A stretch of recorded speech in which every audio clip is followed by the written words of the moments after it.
Galperín mantenía una guerra abierta con Alec Oxenford, el creador de su principal competidor Derremate.com. Se habían conocido en el colegio, pero se detestaban, y el momento decisivo se dio ese mismo agosto en El Divino, una discoteca del lujoso barrio de Puerto Madero. El asunto es que Galperín y Hernán Casá, el cofundador de Mercado Libre, fueron a hacer una reserva para el lanzamiento y eligieron el 21 de agosto.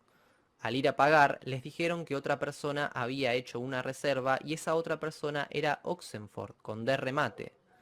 Marcos lo llamó y le pidió que cambiara la fecha, a lo que Alec se negó. Pero aquel no se inmutó y cambió la fecha para un día antes. Años más tarde, Mercado Libre compraría las obras de la empresa de Oxenford y absorbería la empresa dejando a D remate en el olvido. ¿Cómo lo consiguió? Ya van a ver. Al poco tiempo, Galperín llamó a John Muse y le recordó su promesa. Muse no solo lo ayudó, sino que además le encontró otro financista, Susan Siegel, una banquera peón de David Rockefeller y miembro del Foro Económico Mundial y del Consejo de las Américas, que en ese momento estaba trabajando en Chase Capital, una firma hija del banco JP Morgan. Entre Muse y Siegel, Mercado Libre recibió 45 millones de dólares y a cambio la inversionista se sumó a la junta administrativa de la empresa, tomando decisiones que la alineaban con los intereses de Estados Unidos en Latinoamérica. Solo con estos billetes, la emergente empresa de Galperín pudo sobrevivir a la fatídica crisis argentina del 2001, en la que el presidente Fernando de la Rúa tuvo que huir en helicóptero ante una multitud enardecida. Lo cierto es que Mercado Libre no era rentable, sufrió pérdidas por 8 años. Aún así, Galperín tuvo la capacidad suficiente para convencer a eBay de adquirir el 19% de su paquete accionario, convirtiéndose en el accionista mayoritario. Fue gracias a esta empresa norteamericana que en noviembre de 2005 Mercado Libre adquirió operaciones de remate.com en Brasil, Colombia, Ecuador, México, Perú, Puerto Rico, Uruguay y Venezuela. 2 años después ya estaba cotizando en las bolsas de Nueva York. Cada acción se inició a 18 dólares la unidad y su capitalización de mercado era de 800 millones de dólares. A pesar de ser considerado por muchos un adalid del libre comercio, redentor del sector privado y un emprendedor exitoso, Galperín es todo lo contrario. Si bien muchos atribuyen su amistad con Mauricio Macri como su principal aliado en la prebenda, la realidad es que ya estaba haciendo de las suyas varios años atrás. En 2004 se sancionó en Argentina la Ley de Promoción de la Industria del Software, que en pocas palabras es un régimen de protección para que las empresas tecnológicas paguen menos impuestos con la condición de que exporten software al exterior. Si bien la empresa de Galperín no desarrolló un software, puesto que la empresa era simplemente una plataforma de compra-venta, en 2007 hizo su tramoya para encuadrarse en esta ley cuando todavía el país lo presidía Néstor Kirchner. Como argumento utilizaron la excusa de que las actividades de la empresa eran un 85% de software. Por esos años el mundo vivía tiempos convulsionados a raíz de la crisis de las hipotecas en los Estados Unidos. Muchas firmas de renombre como Lehman Brothers y Merrill Lynch fueron a la quiebra. Muchas personas perdieron sus casas y sus trabajos y el mundo entró en una profunda recesión. Sin embargo, otros bancos fueron rescatados y salieron más fortalecidos que nunca, como el banco JP Morgan, Goldman Sachs y el Banco Santander. Y justamente estos bancos fueron los que financiaron a Mercado Libre en aquellos años. Sí, los mismos bancos que fueron rescatados por la Reserva Federal financiaron el proyecto de Galperín con el dinero de los contribuyentes. Lo más paradójico e hipócrita de todo esto es que Galperín años más tarde criticaría a estos bancos e instituciones por haber sido rescatadas. En el 2015, con Mauricio Macri en el poder, las cosas irían aún mejor.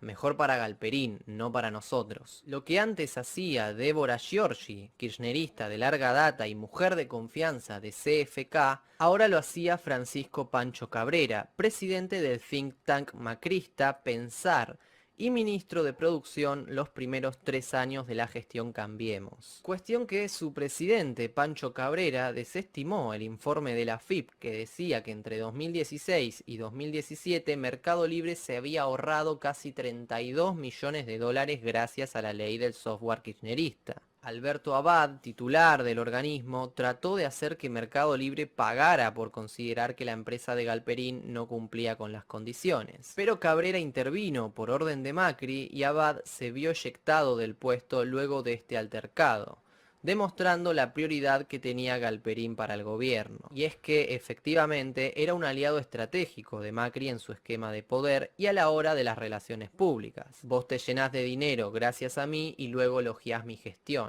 Mientras se negociaba y aprobaba la reforma previsional, Galperín tuiteaba lo siguiente: por primera vez en mi vida democrática, el peronismo se encuentra con un partido de igual vocación de poder que ellos. Hoy es un día clave para la democracia argentina. Días después, Macri destrabó un crédito del Banco Nación para Mercado Libre por 4.000 millones de pesos, mientras el país se caía a pedazos. Pero eso no era todo, corría el 2019 y Macri llegaba muy desgastado y con menos aliados. Era año de elecciones presidenciales y la recesión hacía mella en sus aspiraciones de conseguir la reelección. Así que convocó a su fiel escudero corporativo para una lavada de imagen. Galperín y el presidente presentaron juntos un proyecto de ley para generar empleo de calidad, federal e inclusivo, en palabras del CEO. Dicho proyecto fue explicado por Macri en su cuenta de Twitter.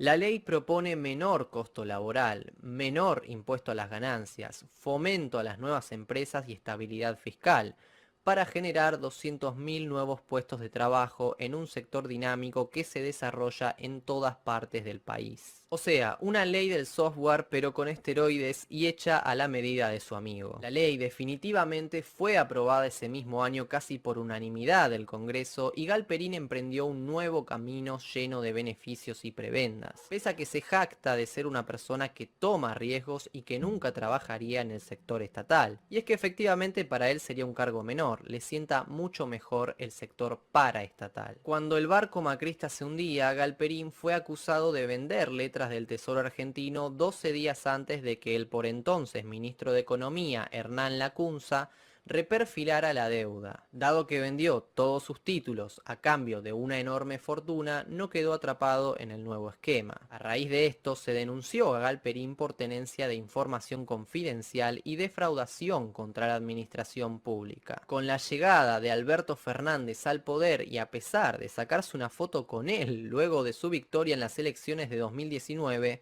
Galperín no se sentía cómodo con el nuevo gobierno y menos cuando su reputación estaba siendo mancillada. Denuncias judiciales, bloqueos en sus depósitos del gremio mafioso de camioneros comandados por el peronista Moyano, amenazas del también sindicalista peronista Sergio Palazzo por no querer encuadrar a los trabajadores de Mercado Libre como empleados bancarios.